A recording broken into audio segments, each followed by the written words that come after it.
Ya, assalamualaikum warahmatullahi wabarakatuh. Jadi sesuai judulnya, kali ini gue bakalan mereaction video dari Sans People yang berjudul Gagal Muncak dan Solo Hiking Gunung Cikuray. Pokoknya itulah. Kenapa gue mau mereaction ini? Karena video ini udah beberapa kali lewat beranda gue. Dan akhirnya gue penasaran nih guys. Karena kan bukannya gue sombong ya. Mungkin kalian yang nonton ini udah beberapa kali, udah berkali-kali naik Gunung Cikuray. Tapi gue sekarang sebagai yang mereaction. Mungkin gue udah beberapa kali ke Gunung Cikuray. Maka dari itu gue pengen tahu dia kenapa sih di Gunung Cikuray ini sampai yang nonton itu sampai 10 juta guys. Gitu. Bukan karena yang nonton juga ya. Ya sedikit lah itu. Pokoknya di sini kita mau reaction video ini. Oke, jadi untuk kalian yang belum subscribe, gue saranin untuk subscribe terlebih dahulu biar gak ketinggalan video terbaru dari gue. Dan juga untuk teman-teman yang suka ngedapet notifikasi nih dari chat, jangan lupa nyalain loncengnya, terus klik yang semua gitu yang paling atas. Oke, biar dapet semua notifikasi dari chat. Oke, jadi langsung kita mulai aja ya videonya ya. Kita pakai ini dulu nih, biar enak nontonnya. Soalnya sekarang gue syuting jam berapa nih, jam 2 malam guys. Biar sepi lah, soalnya rumah gue di kampung. Oke, jadi langsung kita mulai aja ya.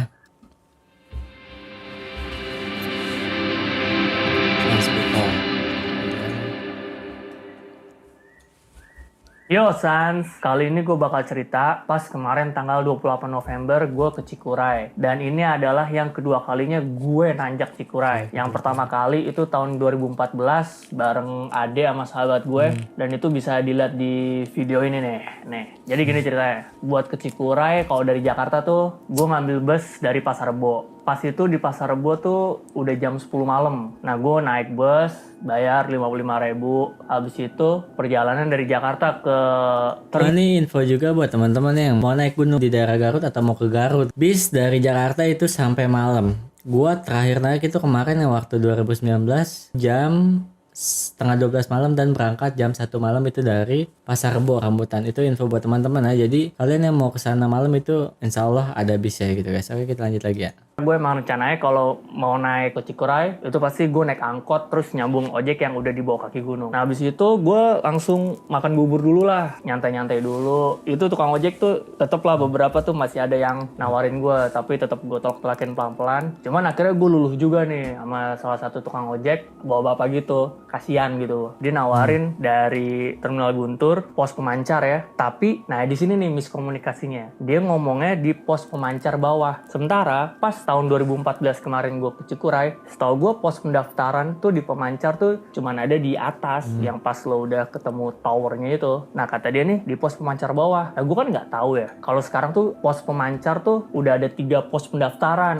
Nah ini betul banget guys. Jadi pas gua pertama kali ke Cikuray itu gue 2016. Di sana baru ada 2 pos. Itu pos untuk perhutani ya. Pokoknya untuk perkebunan lah. Dan ada satu lagi pos Simaksi gitu. Dan setelah itu pas 2018 gue ke Cikuray juga. Dan itu udah ada 3 pos. Oke, kita lanjut ya. Ada 2 di atas 1. Jadi gue main iya-iya aja gitu. Nah berangkat itu sekitar jam setengah 4 lewat. Gelap kan tuh, masih gelap karena masih subuh kan. Tiba-tiba nyampe nih. Nyampe tuh gelap banget. Dan itu masih rumah warga gitu. Bukan di pos pemancar yang atas gitu yang seinget gue yang 2014 yang lalu gitu. Terus gue nanya sama si tukang ojeknya, "Pak, kok beda ya sama pos pemancar yang saya kemarin pernah nanjak?" Terus dia bilang, "Oh itu posnya masih di atas." Dia bilang, "Itu tuh dari sini kelihatan tuh itu lampunya." Terus gue bilang, "Itu jauh gak Pak ke situ?" "Ya lumayan lah, nggak terlalu." Dia bilang gitu. Oh ya udah gue yain aja. Ya udah deh. Akhirnya dia cabut. Terus pas dia cabut gue lihat ke pos pendaftaran yang bawah. Nah, ini masih jauh banget guys. Bener-bener masih jauh banget untuk sampai di pos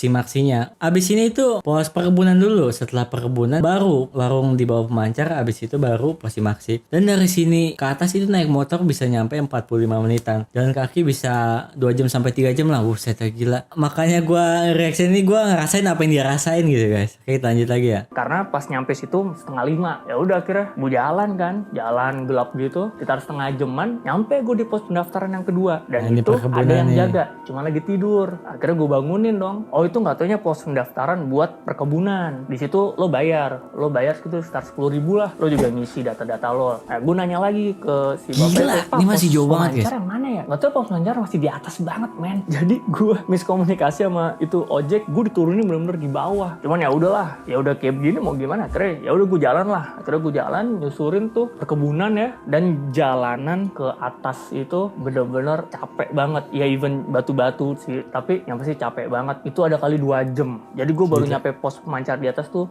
jam 7 pagi. Jadi secara nggak langsung tuh tenaga gue udah habis duluan gitu. Pas nyampe di pemancarnya itu gue duduk dulu dong di warung. Nah warung tuh tutup. Ya udah gue duduk dulu istirahat kan. Udah gue minum istirahat segala macem. Terus gue perhatiin, ada satu warung di pojokan yang buka. Ya udah gue samperin deh tuh warung. Habis itu mesen lah gue mie goreng kan, lapar gitu. Ngobrol-ngobrol sama tuh warung. Terus dia bilang kalau di pos pemancar lagi kosong, dia bilang. Jadi ini pos Simaxia kosong. Ini yang gue rasain pada tahun 2016 guys, yang setelah Garut banjir bandang. Tetapi ini warung masih ada yang buka. Pas gue kesana itu benar-benar semuanya tutup semua, bersih, dan di pos perkebunan juga itu nggak ada yang jaga guys. Lanjut lagi.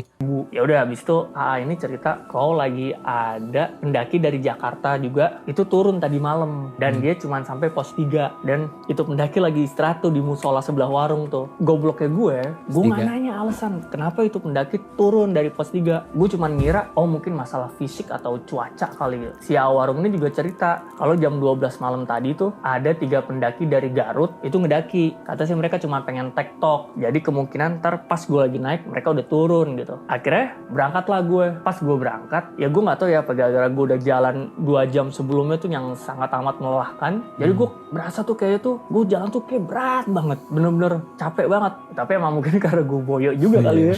Jadi gue jalan dari pos pemancar itu kan ke atas jalan. Treknya itu bener-bener lembab. Jadi tuh ya agak licin juga gitu. Ya karena kan emang lagi musim hujan kan.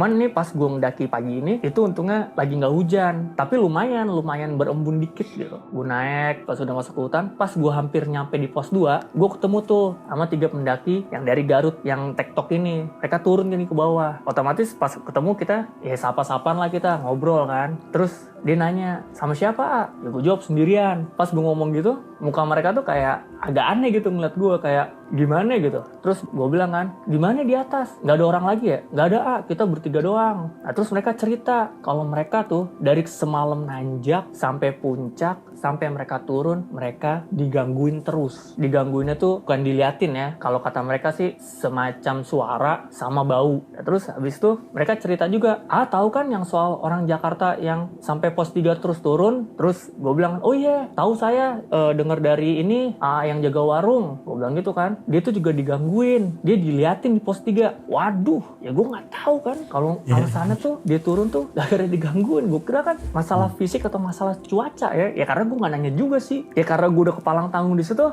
Ya udah akhirnya dalam hati gue, ya udah gue lanjut deh gitu kan. Nah kayaknya dari muka-muka mereka bertiga ngeliatin gue, kayak mereka nyuruh gue udah turun gitu, bareng kita turun gitu. Tapi ya gak tahu ya, dalam hati gue ya udah gue lanjut deh gitu. Gue bilang ya udah saya lanjut ya, hati-hati gitu ya udah. Gue naik kan. Gue naik, nyampe lah gue di pos 2. Dan dari pemancar ke pos 2, gue benar-benar boyok banget. Gue makan waktu tuh 2 jam. Wah itu gue capek banget. Udah nyampe pos 2, jalan lah terus kan menuju ke pos 3. Dan lo tahu sendiri lah, tanjakan di Cikuray dari pos 1 ke pos 2 aja tuh jaraknya ya lumayan lah. Terus tanjakannya juga lumayan gitu. Nah ke pos 3 tambah nanjak kan, tambah curam gitu. Ditambah licin kan, lembab soalnya. Pas gue nanjak, tiba-tiba di tengah-tengah kabut itu tambah tebel. Kabutnya bener-bener tambah tebel. Dingin kan otomatis kan. Pas kabutnya tambah tebel, tiba-tiba di sini gue beberapa kali ke Gunung Cikuray, nggak tahu kenapa kabutnya itu selalu muncul di sini.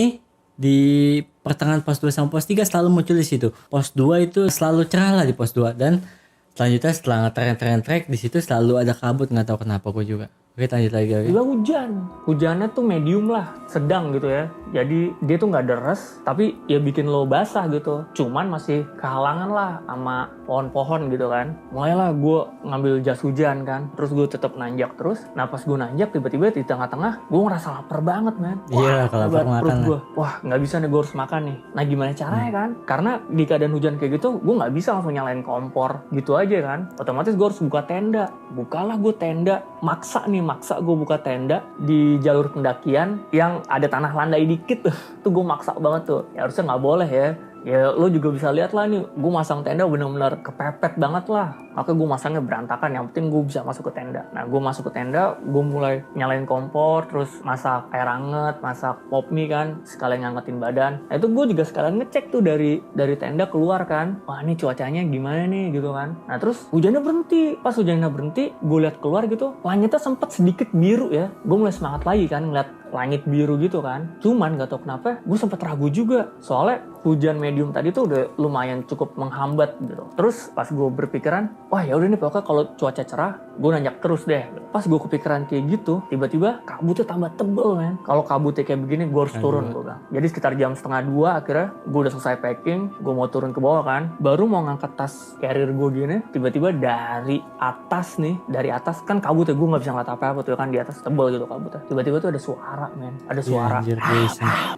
gitu. Itu dua. Kenapa gue iseng? Karena gue ngerasain apa yang dirasain. Kalau dia kan ngerasain kayak gitu, kalau gue cuman gitu dong. Tapi gue bukan di sini, gue tepatnya di pos 3 atasan dikit gitu. Habis pos 3 naik dikit sekitar 5-10 menit naik lah. Dan di situ gue ngedenger suaranya. Dan gue nggak kayak gitu suaranya cuman gitu doang guys. Kita lanjut lagi ya. Atas dari depan yang pertama, terus habis itu yang kedua dia agak jauh tapi udah masuk ke jurang sebelah kanan. Nah itu gue nggak tahu gue suara apa, gue nggak pernah dengar suara kayak gitu seumur hidup gue. Pertama yang terlintas di pala gue tuh, anjir macan nih, tapi macan nggak kayak gini. Suara apa nih? Suara babi? Enggak, ini babi bukan. Suara monyet? Enggak juga. Pas habis gue denger suara kayak gitu, gue cuma bisa bilang, iya, gue turun. Pas gue turun, nggak lama dari itu hujan deres. Dan itu gue nggak bisa ngerekam lagi karena apa? Yang ada di otak gue cuman gue harus turun itu doang. Dan hujan itu saking deresnya itu sampai jadi aliran air. Nggak ada kepikiran deh buat rekam lagi deh. Gue fokus doang turun. Pokoknya gue harus turun, gue harus sampai bawah dengan selamat. Dan gue baru nyadar kalau itu gue dikit lagi nyampe pos 3. Karena kenapa? Pas gue turun itu pos 2 jauh banget men. Itu tongsis gue aja tuh jadi trackpole jadi trackpole dadakan. Akhirnya pas nyampe pos 2 nggak nyampe 10 detik gue baru duduk gitu istirahat. Nah itu badan gue mulai dingin, even kaki gue pegel, gue harus gerak terus. Karena kalau gue gerak terus badan gue kan jadi anget kan. Nah kalau gue istirahat dikit gitu badan gue jadi dingin men. Dan itu gue benar-benar takut banget kena hipotermia. Jadi mau nggak mau deh gue harus turun terus, emang harus gerak gitu. Nah akhirnya gue gerak lagi kan, gue turun, gue jalan lagi, nggak lama gue jalan sekitar 30 detik baru jalan, tongsis gue ketinggalan di pos 2. Ya, jadi bagi lo nih yang bulan Desember ini ke Cikuray terus di pos 2 nemuin tongsis, nah itu punya gue tuh. Udah nih lanjut terus, turun terus kan gue dengan jalur yang jadi aliran air gitu kan. Nah tapi lucunya nih pas gue udah keluar dari area hutan, itu hujannya udah nggak sederes pas gue di dalam hutan. Itu hujannya udah medium lagi. Sejam gue turun, nyampe di warung itu, terus si A-nya kaget. Wah A, udah sampai puncak ya? TikTok. Langsung gue ketawa. Boro-boro A sampai puncak. Belum nyampe pos 3 aja, itu udah kabut tebel, terus hujan deres. Ditambah lagi ada suara, gue bilang. Barulah si A itu cerita yang soal orang Jakarta kemarin turun di pos 3. Jadi dia bilang, dia ngecamp di pos 3. Dan di pos 3 ada suara dari atas pohon. Dicek lah siapa gitu, dicek lah apaan tuh. Dia ngeliat di situ monyet, cuman kata dia monyetnya mukanya aneh. Nah gue nggak ngerti ya maksudnya gimana gitu ya. Dan itu monyet ngeliatin dia terus. Jadi ngeliatinnya tuh kayak bukan binatang ngeliatin manusia, bukan. Mungkin kayak manusia ngeliatin manusia gitu. Itu orang tahu kalau nih monyet nih, ya mungkin monyet jadi-jadian atau gimana gitu kan. Dia tahu nih monyet nggak beres. Feelingnya juga langsung tahu, wah ini nggak beres nih. Akhirnya dia turun. Nah itu, kenapa si A warung ini nggak mau ceritain ke gue, itu takutnya ya mungkin gue nggak jadi naik atau gimana. Ya lagi pula kalau mungkin gue ceritain gitu ya gue juga nggak tahu sih bakal tetap naik atau enggak gitu. Ya udah pokoknya akhirnya gue udah nyampe warung lagi tuh, warung si Ata. Jika gue nonton video ini sebelum gue lagi ke Cikuray, mungkin lihat juga kayak gini kali mungkin gitu. Karena di otak gue pernah denger cerita kayak gini guys gitu. Untung gue nonton ini baru sekarang gitu. Lanjut lagi. Aduh gue langsung bersih segala macam, nyantai lagi, makan, minum, nyemil. Ya udah terus habis itu gue langsung minta si A itu nganterin sampai jalan raya bawah. Bayar tuh 25.000. Habis itu naik angkot langsung ke terminal Garut, bayar lagi 25.000. Malam itu gue langsung pulang ke Jakarta. Sampai Jakarta tuh sekitar jam 11. Seperti biasa busnya 55.000. Ya pokoknya gitulah cerita gue gagal muncak di Cikuray ini. Jadi si abang Sans People ini kalau menurut gue ya, pengalaman gue waktu kemarin solo hiking mirip sama dia, benar-benar mirip lah. Dan 2016 itu yang cerita gue paling pertama yang gue upload di channel gue itu waktu itu hujan deras. Di dalam hati gue ya gue ngomong, kalau ada yang nemuin gue di sini tolong kasihin kamera ini ke gue. Dan gue baru ngeh kalau di situ pos 3 guys. Wow. Wah entahlah, ini serius bener-bener kerasa lah. Karena gue juga ngerasain apa yang dia rasain gitu guys. Nge-trek malam sendirian. Kayaknya reaksinya sampai sini dulu ya guys ya. Makasih banyak yang nonton. Assalamualaikum.